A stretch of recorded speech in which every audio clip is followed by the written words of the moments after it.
کسی سے بھی جائیں گے کسی بڑے آدمی کے پاس مجھے قرضہ دے دیجئے مجھے قرضہ دے دیجئے، تو یہ تمام لوگ اس میں داخل ہے جو لوگ زبردستی مانگتے ہیں جو مستحق نہیں ہوتے ہیں۔ وفی سبیل اللہ وابن السبیل، پھر اللہ رب العالمین کہتا ہے وفی سبیل اللہ، جو اللہ کے راستے میں دے رہے ہیں۔ اب اللہ کے راستے میں ہر چیز آ گئی، جہاد کے لیے بھی دے رہے تو وہ بھی اللہ کے راستے میں آ گیا۔ علماء بیان کرتے ہیں اللہ کے راستے میں دینے کا مطلب یہ بھی ہے کہ اگر کوئی دعوت و تبلیغ کا کام کر رہا ہے اور اسے پیسے کی ضرورت لگتی تو آپ اسے بھی دے سکتے ہیں۔ اللہ کے راستے میں دینے کا مطلب یہ بھی ہے کہ کوئی مدرسہ چلا رہا ہے اور مدرسے میں بچے پڑھ رہے ہیں بہت زیادہ، تو ان بچوں کی پرورش کے لیے بھی زکوٰۃ کا پیسہ آپ دے سکتے ہیں، اور وہ بچے کتابیں لیں گے جو بھی کریں گے مدرسے کے اندر بھی آپ زکوٰۃ کا پیسہ دے سکتے ہیں۔ لیکن یہ بات یاد رکھنا، مسجد کے اندر زکوٰۃ کا پیسہ نہیں دے سکتے۔ مسجد میں کوئی بھی ضروریات ہو، چاہے وہ ٹوائلٹ کی ضرورت ہو، چاہے وہ اے سی کی ضرورت ہو، چاہے وہ قالین کی ضرورت ہو، چاہے کچھ بھی ضرورت ہو، مسجد کے اندر آپ زکوٰۃ کا پیسہ نہیں دے سکتے، کیونکہ جن جگہوں پر آپ زکوٰۃ کا پیسہ دے سکتے تھے وہاں پر اللہ رب العالمین نے بتایا، رسول اللہ صلی اللہ علیہ وسلم نے نہیں بتایا۔ کون بتا رہے ہیں؟ اللہ رب العالمین بتا رہے ہیں۔ دیکھو اللہ نے قرآن میں کہہ دیا کہ آپ کے اوپر کیا ہے، نماز فرض ہے، آپ کو نماز دی گئی ہے، پھر نماز پڑھنا کس طریقے سے کون بتا رہے؟ نبی کریم صلی اللہ علیہ وسلم۔ اللہ نے قرآن میں بتا دیا آپ کو اگر استطاعت ہے تو حج کرنا فرض ہے، پھر حج کس طریقے سے کرنا ہے کون بتا رہے؟ نبی کریم صلی اللہ علیہ وسلم۔ اب آپ کے ابا کا انتقال ہو گیا، آپ کے بیٹے کا انتقال ہوا، کسی کا بھی انتقال ہوگا مسلمان کا، کس طریقے سے دفنانا ہے کون بتا رہے؟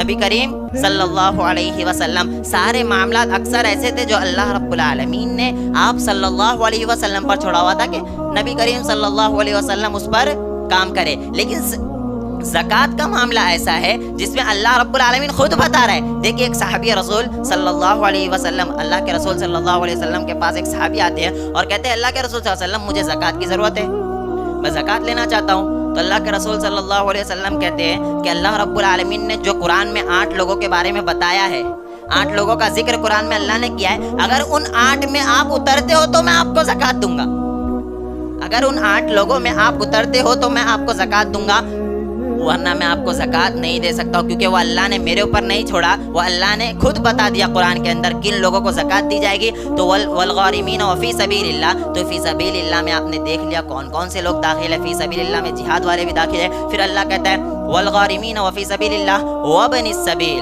پھر اللہ کہتا ہے کوئی ایسا مسافر ہے جس کو ضرورت نہیں تھی لیکن وہ نکل گیا سفر کے اوپر، سفر پہ نکلنے کے بعد وہ لٹ گیا یا اس کے ساتھ کچھ بھی حادثہ ہو گیا، اس کے سارے پیسے چھین لیے گئے، کچھ بھی ہو سکتا ہے سفر کے اندر، اگر اس کے ساتھ ایسا کچھ معاملہ ہو گیا اور اس کو ضرورت ہے، اس کے پاس کچھ بھی پیسہ نہیں ہے، اس کو ضرورت ہے، تو آپ اس کو زکوٰۃ کا پیسہ دے سکتے ہیں۔ یہ چند لوگ تھے جس لوگوں کے بارے میں اللہ رب العالمین نے قرآن میں بتایا کہ یہ 8 لوگوں کو زکوٰۃ کا پیسہ دیا جائے گا، اس کے علاوہ 9 لوگ نہیں ہو سکتے۔